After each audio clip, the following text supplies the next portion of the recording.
This conference will now be recorded. Right. Thank you very much. Thank you, everyone, for being online for the Metropolitan Water District Representative Caucus and special meeting of the Board of Directors, West Bay Water District, January 6, 2021 at 12:30 p.m. We'll call this meeting to order. Is there any public comments, Patrick? President Gray, we have no public comments. Okay, well, we'll go to item 3, discussion items. General Manager Kylinger, everybody's not here, so Patrick, would you like to introduce Devin? Yes, I will.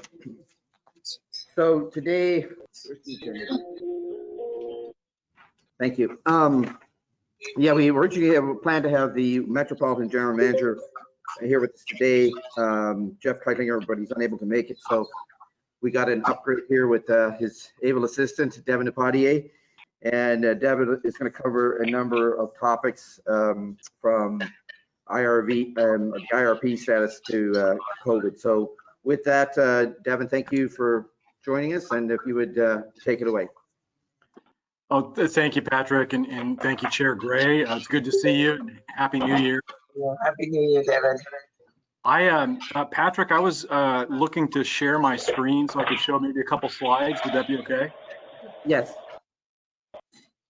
I think I need to be given that presenter ability. Yeah, we're just doing that right now. Okay.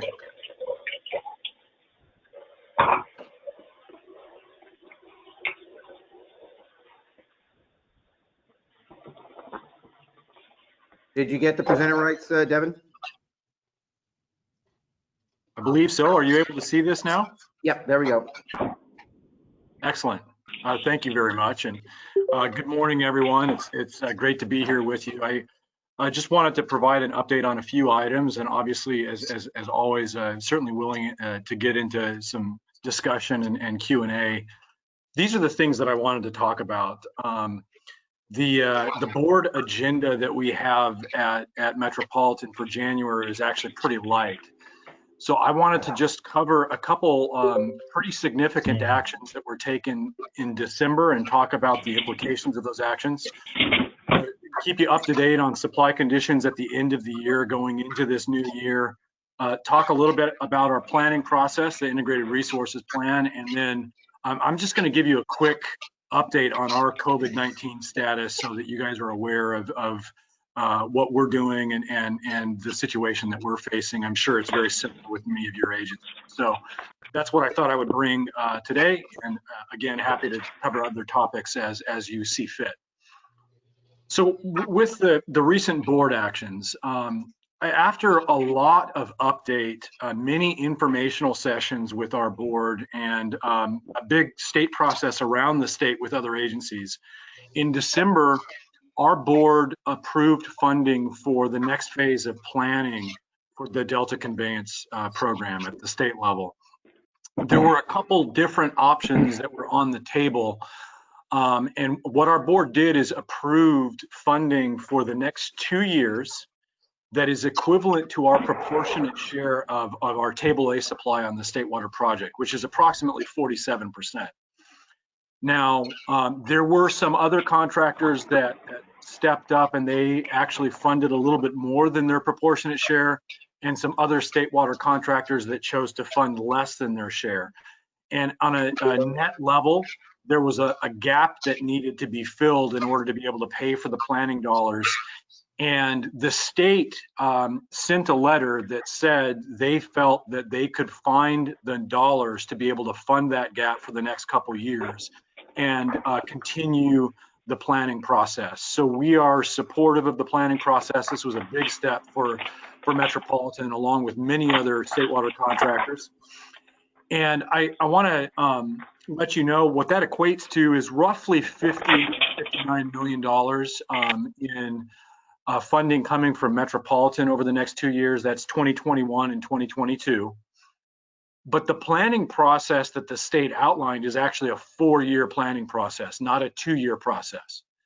And so this 2 years of funding that we're providing will get us through the end of 2022, which would be the end of the current state administration.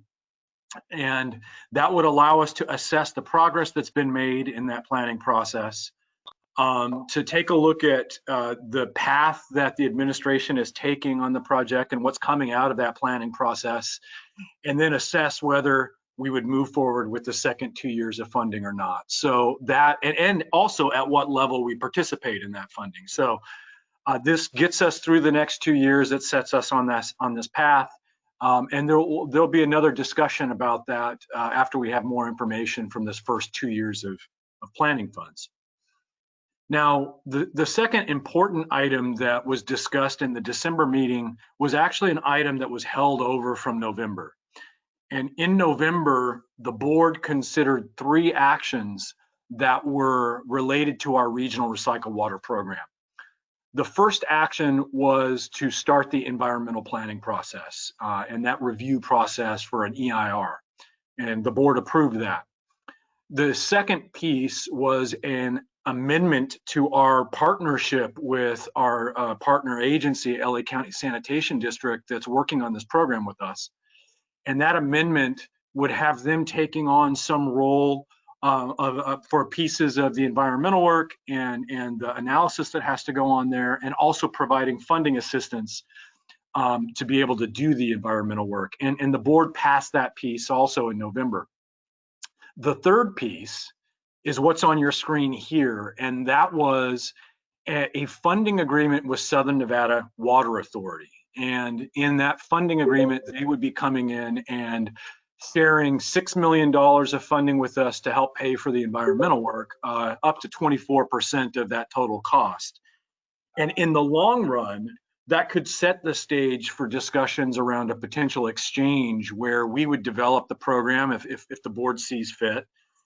We'd develop the regional recycled water program. We would have that water here within the region, and we could potentially have an exchange on the Colorado River for supplies with Southern Nevada Water Authority, and they would help pay for the regional recycled water project in return for that. So the board had tabled that item in November and asked for more information. We came back with that additional information in December, and it was a close vote. It was not a unanimous decision, but the board did approve that funding agreement with Southern Nevada. Mind you, that's not the exchange agreement. That would be a decision that would come at a later time. This was really just funding assistance for the environmental process.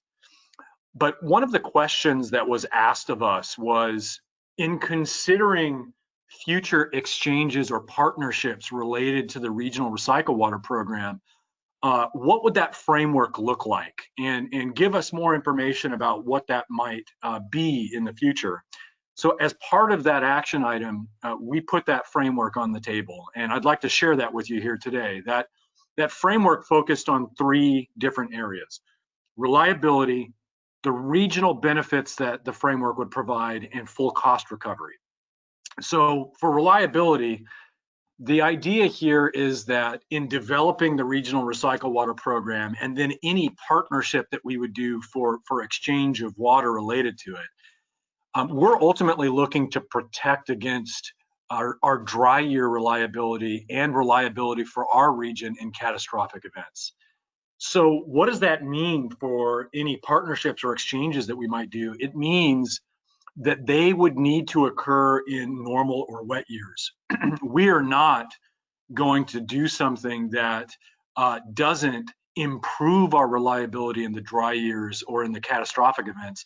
So that means those exchanges can really only occur in those normal or wet scenarios. And then you're preserving the reliability you get from this project in the dry and catastrophic event scenarios.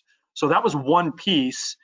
We said, so long as a partnership honors that piece, then let's move to the other 2 and see if it meets those other 2. So the second one would be providing regional benefits to our member agencies. And by this, we mean all of our member agencies would need to see improvements in reliability as a result of this.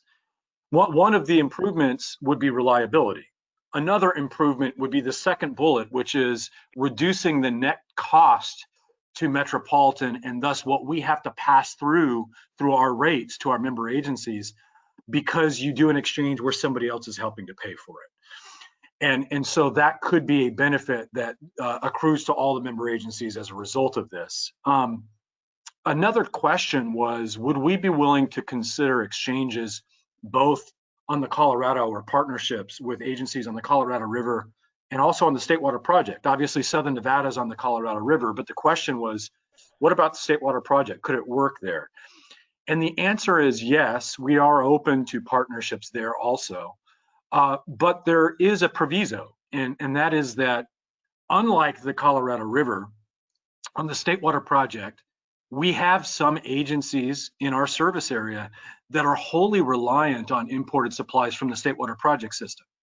So when we go back to that question of reliability, you can imagine we would not want to do a partnership with an agency that was asking for water in dry years, where that would reduce the reliability for the agencies that really depend on the State Water Project system. We wouldn't be willing to commit to something like that. We would be willing to entertain the notion of exchanges or partnerships where, again, that water is really something that's exchanged in maybe wet or normal years. So you're still preserving, particularly for our state exclusive areas, the dry year and catastrophic event protection that this program would provide. And finally, the last piece was full cost recovery. We are not looking at doing anything that isn't other than recovering the full cost of this program. We're not going to be subsidizing anybody else. I think we just needed to put that on the table to be very clear.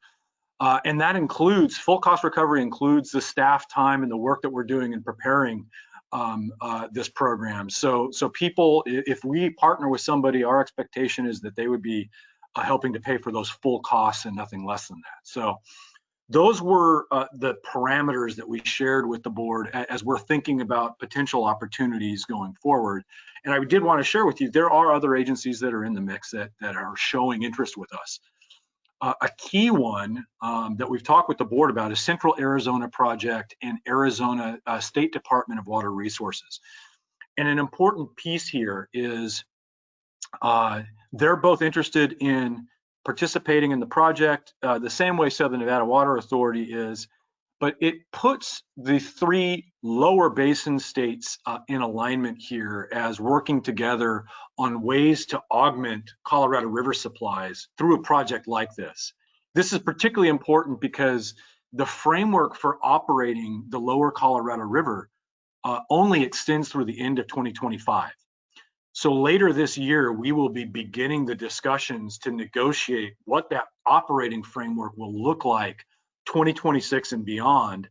And we would love to be in alignment with Arizona and Nevada to be able to discuss that as a block, working together. So we think that's an important aspect and benefit. There are also some other state water contractors that have voiced interest. This is very preliminary interest, just saying that they'd like to talk with us, likely to be for very small amounts, but want to share that with you so you know that there are other opportunities that are out there. In terms of a quick recap, and I'll do this very quickly, for 2020, this graphic shows you our dry year storage reserves. And it's remarkable because what you see from 2019, this is at the end of 2019 on the right side of the graphic, to the very last bar in this graphic is where we ended up at the end of 2020. And it's hard to see, but we actually increased our storage levels slightly. And the reason that's remarkable is this comes in the same year that we got the second lowest allocation of state water supplies that we've received. It was tied for the second lowest with 1977. So this, excuse me, this was a pretty dry year where we received very low state water project supplies, and yet we were still able to add a little bit of water to storage. I think this is a testament to the conservation that has occurred and the good management that's been done among your agencies to be able to manage demand. So I wanted to show you that. So we're well positioned going into 2021. In fact, our storage is actually a little higher than it was before. But even saying that, the different colors, actually, let me go back to this. The different colors on this graphic represent the different regions where the storage is located. And one thing that I would note here, this is only our dry year reserves. I have removed our emergency storage off of this graphic. That's why these numbers might be a little bit different than what you're used to seeing. Emergency storage is meant to only be there if there's a catastrophic event. So for dry years, I didn't want to show that on this graphic. Now, what you see on this next slide is where the storage is. And in the upper left-hand corner, you can see the State Water Project storage. This is in our carryover account with DWR. This is the Central Valley banking that we have with various partners in the Central Valley. This is the water that we have stored in our name in Lake Paris and Castaic Lake. And what you see in the last 2 years of that graphic is that actually in 2020, the storage on the State Water Project system actually dropped. But on the flip side of that, look at the graphic to the right, the upper right, that's the Colorado River system storage. So that is along our Colorado River aqueduct in the storage that we have with Coachella and Desert Water Agency. It's the storage we have in Lake Mead. And you can see on the right side of that graphic in 2020, our storage there increased quite a bit. And then finally, the lower right-hand corner, our in-region storage. Our in-region storage actually dropped a little bit, so we pulled from that storage. So this gives you a little bit deeper dive into what has happened in 2020 with our storage. Overall, our storage increased slightly, but where that storage is, it moved around a little bit. You saw draws on the State Water Project and a little bit from in-region because we had a low state supply. You had gains on the Colorado River as we were able to store more water there. So gives you a picture. Moving into 2021, we're very well prepared if this ends up being a very, very dry year or extending that dry sequence.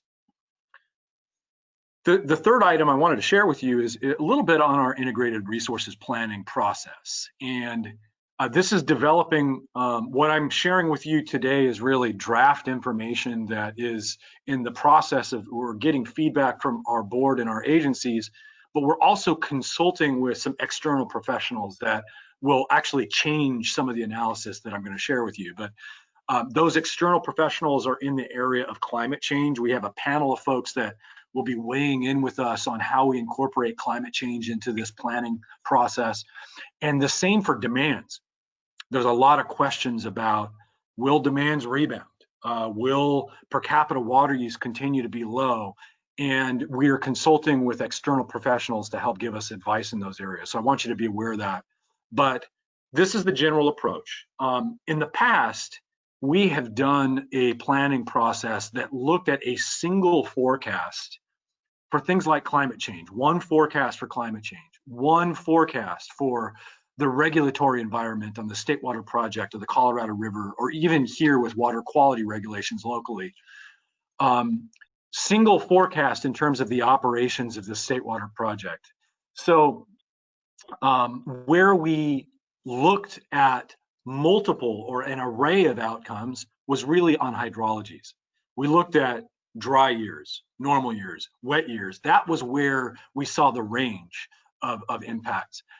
Well, this year we're not doing that. And we believe that this is actually a fundamental flaw in the urban water management planning law that you see at the state level, which forces agencies to really only look at one forecast and then look at wet or dry sequences. The fact is that if you look at history, to be able to have a perfect crystal ball that would give you a perfect prediction of what demographics or the economy or regulations are going to look like for 25 years into the future isn't adequate. We've decided to embrace what the majority of the industry is doing and private practice is doing in looking at scenario planning. And in developing these scenarios, we've come up with 4 different scenarios we're discussing now, where each scenario is a plausible future. This is not meant to be wild guesses and fantasies about what the future might hold. These are plausible outcomes for what the future might be under 4 different scenarios. And then we're looking at, what does reliability look like? Are we going to have to ask for cutbacks under these different scenarios? What can we do to ensure that we don't have to ask for those cutbacks? So that's the process that we're going through this year. And this graphic gives you Just one snapshot. I didn't want to get into the gory details with you of all the assumptions and everything, but one snapshot of how this plays out. This is just a look at the range of potential demands on Metropolitan. And in the upper left-hand corner, you see these 4 boxes, A, B, C, and D. Those are just general descriptors of the scenarios that we're developing. A and C are both scenarios that have low demands. Under those scenarios, per capita water use continues to decline and stay low. The demographics and economic growth in the region continues to be relatively muted and is not as strong as it's been in the past. That leads to lower demands for Metropolitan deliveries. In addition, we're also forecasting increases in local supplies that are managed by our member agencies, which also contribute to lower demand forecasts for us. Scenario B and D look at the other range. They look at economic and demographic growth, population growth that is higher. They look at challenges with respect to agencies developing additional local supplies, although even under both B and D, it's more local supplies than are on hand now. So continued growth in local supplies, just not as aggressive. And that results in a range in the potential demands on Metropolitan. One of the things I wanted to note on this graphic is you'll see that on the upper side of the range, it's relatively high. I expect actually that to come down. We're consulting with experts in the area of demands, and I believe that the feedback will be that we will probably bring those demand projections lower. So I would expect the scenarios to converge a little bit. But one takeaway is I don't think that you've ever seen Metropolitan with a planning forecast that shows demands as low as what you're seeing in scenario A and C. So we're definitely seeing scenarios going forward that are very different than what we've seen in the past. And we want to use this to talk about the way that affects policy at Metropolitan. Now, really quickly before I get into the policy discussion, let's take a look at reliability. We affectionately call this a gap analysis. Mainly it's referring to the gap between what potential demands might be and what supplies are available.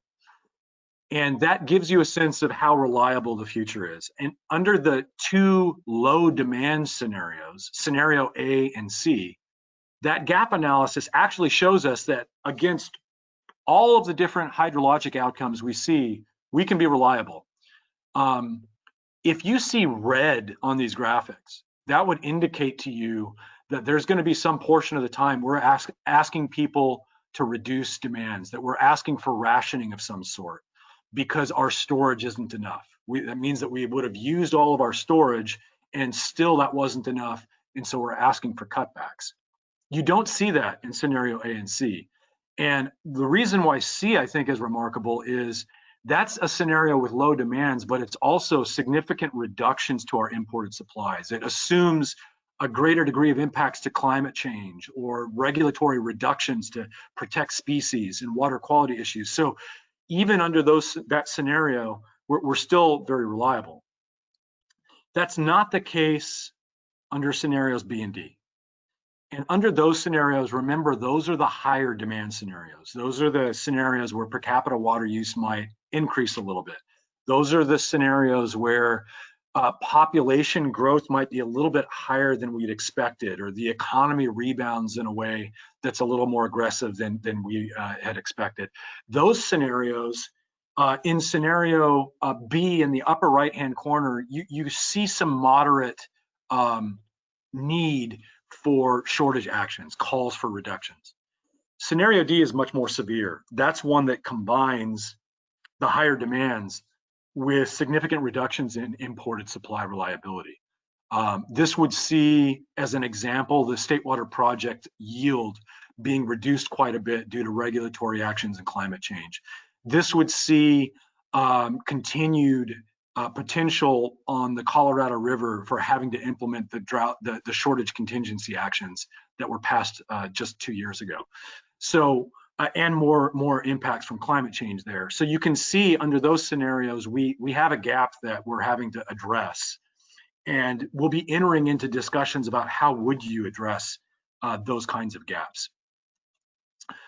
So this is the way it can help inform policy discussion, and this is what we hope to get to with the board. The example I'm sharing with you here is, say, on conservation. Even under the low demand scenarios where per capita water use is lower, one can envision a need for a base conservation program that continues to be provided for the region. We run a regional program, and one of the benefits of that is that agencies throughout the service area are able to get the same rebates, are able to get the same messages that are available to consumers. So whether it's turf removal or high efficiency clothes washers or toilets, we're able to provide that regionally. You would likely want to continue that kind of a program at a baseline, provide funding for it at a base level. What the higher demand scenarios show is that in those scenarios, you would probably have to ramp up that activity. This is not unlike what happened in 2014, 15, and 16, where we as a region significantly increased our incentives for, say, turf removal. We focused on landscape. We really put a lot out there and really ramped up the program and the messaging and the dollars in order to fund that activity. Well, what this also shows is that if those high demand scenarios are the ones where you need that higher level of activity, the first thing is, contrary to some belief, it may actually be better to have a volumetric rate in place that covers those costs on the conservation side. Because as your demand goes up, you're selling more water, that drives the need for these actions. You're also generating more revenues to cover that cost. The other piece there is we would want to have a program that is easily flexed up, like we did back in 2014, 15, and 16, so that you can react to the higher demands that you're seeing and flex that program up.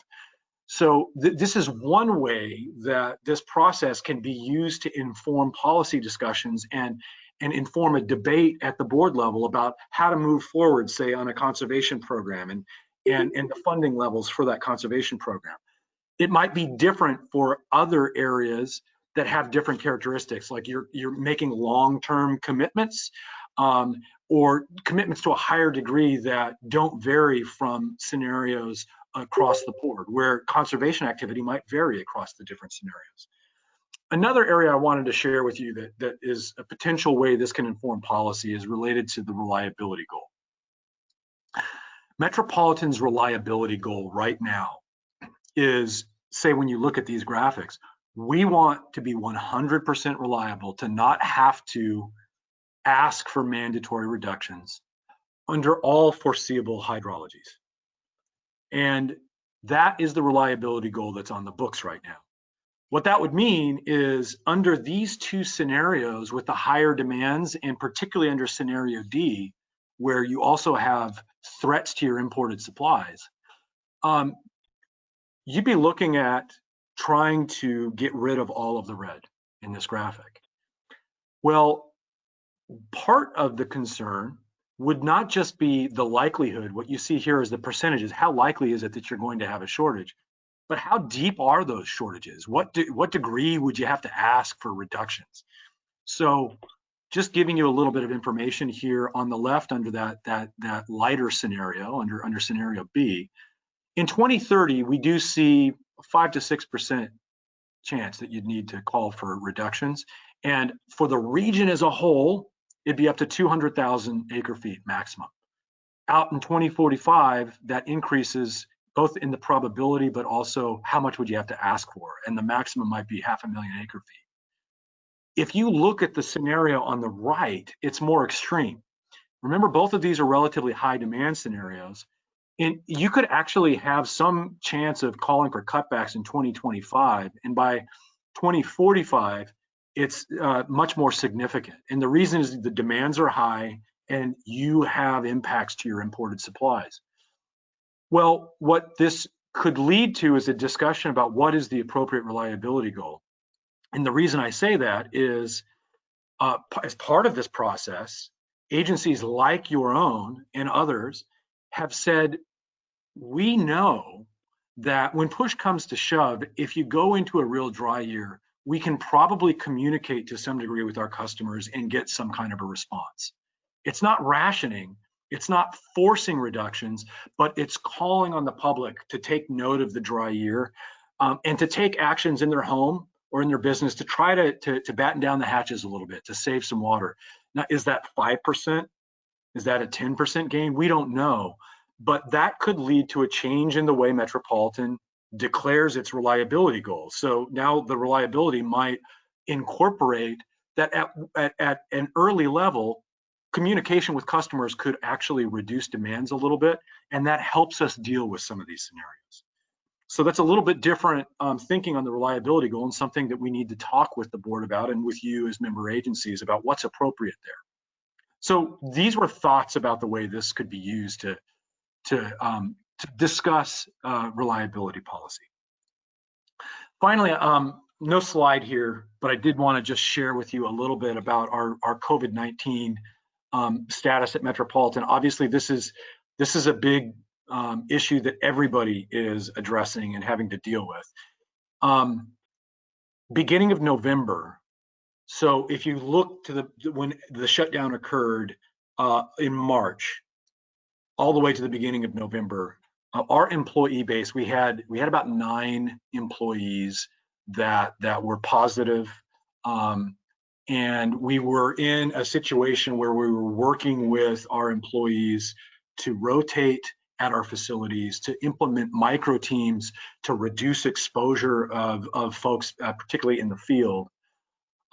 Very similar to the population in Southern California, we do have a significant increase in the 2-month period since November 1st. So it was 9 at that time, and now we're up closer to 90 in that range. The very positive news here is that we have a limited number that are in self-isolation or quarantine right now. It's not 90 employees, it's much smaller than that. But I wanted to share with you, the majority of these employees have already recovered. They're already back to work, which is great news. But we are seeing an uptick, just like what we're seeing in the Southern California population, and very similar to what I'm sure many of your agencies are experiencing. We've been very protective with our employees in terms of taking steps to make sure that we're able to continue operations, but put our employee safety at paramount importance and concern. But I wanted to share that with you. Actually, Patrick had mentioned this to me, that he was interested in hearing about that and maybe talking a little bit with you about what your agencies and what we're doing. So with that, thank you very much for your time and your interest today. And Chair Gray, I'm happy to answer any questions or comments that you might have. Thank you, Devin. Thank you very much for that report. And thank you for filling in. You're a great person that know a lot about Metropolitan, so we're happy to have you here. Are there any questions from anyone online?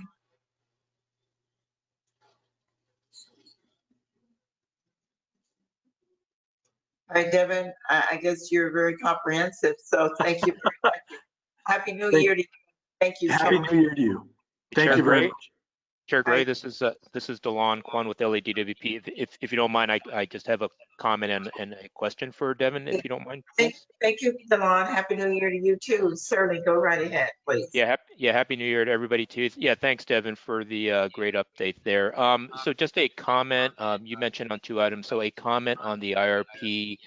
I guess the assumptions that were used in the scenario building analysis, I guess we just have to be cautious in terms of how the assumptions were arrived at, and it should be supported by evidence and data in terms of looking in those future scenarios. I guess the caution there is that if the process results in overestimating or having conservative forecasts, I guess that's probably a good thing, because then you have a potential contingency there in case there's any unforeseen conditions that might occur in the future. The flip side to that is if you underestimate forecasts, the consequences there are a little more dire, where the region could potentially see more shortages if the region doesn't plan well. And as you probably know, within the last 20 years, Met's probably been in allocation in about 5 to 6 of those years over the last 20 years. So going forward, it would just seem to be that as the imported supply risk continues to mount, it would seem that more frequency, if we don't plan adequately for the future, it seems like those allocation years that we've seen in the past will probably likely continue to be seen in the future. So I guess that's more of a comment in terms of your update with the IRP, just kind of going forward as we're getting to the home stretch, by mid-year or so, to having a draft IRP ready for the board to adopt. The question I have for you was related to the Southern Nevada funding agreement that the board had taken action on. Can you remind me, how was the amount of Southern Nevada's contribution contributed? I didn't see in the presentation you showed recently in terms of how much potential buy-in to the regional recycled water project magnitude was. And a follow-up question to that is then, how do you, in the future, if it continues to go forward, prioritize the need of Southern Nevada over the need of the region for the regional recycled water project if, let's say, the region needs it more? I see that you mentioned about the framework of a future potential exchange agreement where the region should not be harmed or will not be harmed given those conditions in which the exchange would be occurring. But how do you ensure that, if Nevada continues to be part of the process, how would that priority take place for the region having more priority over Nevada? Thanks, DeLon. And are you able to hear me? Yes. Okay, thank you. Yes. Yes. So DeLon, a couple great points on the IRP, and I take your point head on. I want you to know that we very much appreciate the work that you and your staff have done in providing input to us. And obviously, what I was sharing today is really preliminary in terms of that analysis. We want to work with you to finalize that and get to a point where there's a comfort level around those scenarios. But I think that your points are well taken, that we need a IRP that ensures that we're able to obtain reliability, hopefully a greater degree of reliability in the future than what we've seen in the last 20 years. On the Southern Nevada piece, so that was really kind of a rough feel from Southern Nevada when they were looking at what we've been discussing on the build out of that program, the first phase of that program being 100 MGD phase. Ultimate build out in the long run could be 150. They were looking at, they might be interested in the range of 25,000 acre feet in the future, kind of average, but a lot of flexibility around that. And that's what resulted in the $6 million, or it's roughly 25% of the environmental planning costs. So it wasn't a whole lot more detailed than that. They're looking at what their needs are in the future, and they don't have it locked in yet. But they were saying, listen, we'd like to participate with you, and that amount was what they had suggested. Going forward, you bring up a really good point. The framework that we have proposed and that we would want to talk with the board about for any partnership requires that this be a net benefit to the region, not a reduction. And so hopefully you see that the way that is structured, we are in a situation where we're able to capture significant amounts of water in the wet and even the normal years. In fact, in 2020, which was a dry year, we were able to increase our storage balance. That creates an opportunity for us where we still see that you can see under some of these scenarios, there are scenarios where we've got challenges both on the dry sequences, but I would also add with catastrophic events, risk that would cut us off from imported supplies. That program would provide benefits in those scenarios. And so when we're thinking about a partnership with somebody externally, we would absolutely be preserving those benefits. which then drives us to, could the exchange happen really only in the wet or the normal years where you have the excess of supply to be able to provide? I didn't have this on the slides, but what that probably means is that any partner that you're working with is probably going to have access to storage. And be able to, if they're taking, and we're only providing that water in the wetter or normal conditions because we're preserving the benefits for the years where we show risk in our scenarios, then they're probably going to have some storage to be able to manage it. Yeah, thank you for that follow-up. I would just say, we need to remind ourselves just within the last 5 years, Met had record amount of storage in your wet water storage account, and it was just 2 years of 1 million acre-foot draws in those dry years that the region was in an allocation. So it does not take that much for Met regional storage to be depleted, and then the region now is faced to have cutbacks or rationing. So we just need to remind ourselves things can be pretty volatile pretty quickly within just a span of a couple of years. Okay, thank you. All right, thank you, Devin. Thank you, Delon. Devin, there's a couple of items if you would comment on. I think it's 5A and B. Could you comment on those items, please? Chair Gray, to be frank with you, the items that we've got on action calendar at Metropolitan, these are largely administrative. They come in that either in the case of the board, you have to bring mitigated deck to the board for approval. It's not something that could be approved by the GM, so that's why that's there. And then the funding, pretty small amounts. So that's why I chose to focus today more on these other items. The action items that are before us are pretty straightforward. The other mention that I might just give is there is an item on the docket related to approving the job description and the brochure for the general manager selection process. And I don't believe that item has been posted yet, but that is scheduled for next week. Right. Okay. All right. Thank you. Any further questions from anyone of Devin? All right. Well, thank you, Devin, so much for being here. Appreciate your comments today. And I'll ask Patrick if you could go on with the rest of the agenda, please. Yeah, thank you, President Gray. Thank you, Devin. Excellent report. Thank you.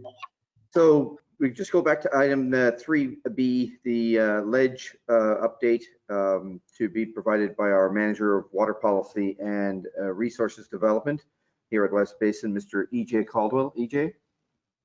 Yes, thank you, Patrick, Madam President, and all of our guests today. Thank you all for coming. I just wanted to provide a quick update. Obviously, we're very early in the new year. Did want to highlight that the California State Legislature did postpone its initial trip back to Sacramento. They will be reconvening on January 11th, so we'll be looking forward to that. It's important to note that obviously Governor Newsom will be providing his initial budget request by the constitutional deadline of January 10th, so it'll be at some point this week. Along with that, or in line with that, I wanted to highlight that just yesterday, on January 5th, Governor Newsom did propose a $4.5 billion recovery act. It does have multiple different pieces. Obviously, the details will be kind of where we end up focusing. And I wanted to highlight that obviously it carries on with some of his biggest priorities, housing, zero emission vehicles and zero emission vehicle infrastructure, developing sound workforce development, so investing in that, small business grants. We've seen the impact to small businesses due to COVID over the past nearly 1 year. So we're going to continue to track that. It doesn't look as though environmental infrastructure is included in that, but when you look at jobs initiatives and workforce development, there's always a nexus there, and we will continue to follow that and get into the details. West Basin staff will provide a more detailed report to the West Basin Board of Directors and, of course, all of our guests at the upcoming Water Policy and Legislation Committee. In addition to that, as we prepare for new legislation, I did want to highlight that the last day to submit bill requests is January 22nd. And then there's a quick turnaround on that with the last day for bills to be introduced on February 19th. And I did want to highlight one proposed bill, legislative item. It has not been introduced yet, but in working with the Association of California Water Agencies, ACWA, and Irvine Ranch Water District, they are proposing a rate setting and legal challenges legislation to limit the time period for legal challenges to be made related to Proposition 218 and the rate setting process by retailers. There is some discussion as to how that could potentially relate to water wholesalers in this discussion. So we are exploring kind of the draft legislation and the proposal there. That obviously could relate to Prop 26 and kind of the legal challenges at the wholesale level as well. So again, West Basin staff will be bringing that back to the board of directors once that legislation is introduced and once we have a bill. And just as one last follow-up, most of us who have been tracking proposed bond legislation all the way through last legislative session, Senate Bill 45 is a new bill. It is a new standing bill, and we will continue to track that as well as it makes its way through the new legislative session here in 2021. So with that, President Gray, that's all I have, unless you have any questions. And thank you, EJ. Are there any questions?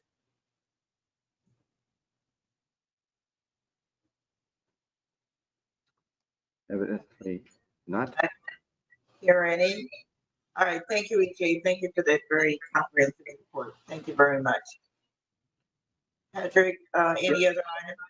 So on agenda item 4, no, there's no other matters to be discussed, and we covered 5A, 5B. Similarly, item 6, there's no other items on the action calendar. And item 7 are just information items. So I'm kind of running through the agenda, but everything else is pretty much covered. 8 pending items, there are none. And I don't know if there are any other items that anybody would like to bring up at this point under 9. All right, are there any announcements from anyone or any other items for discussion today?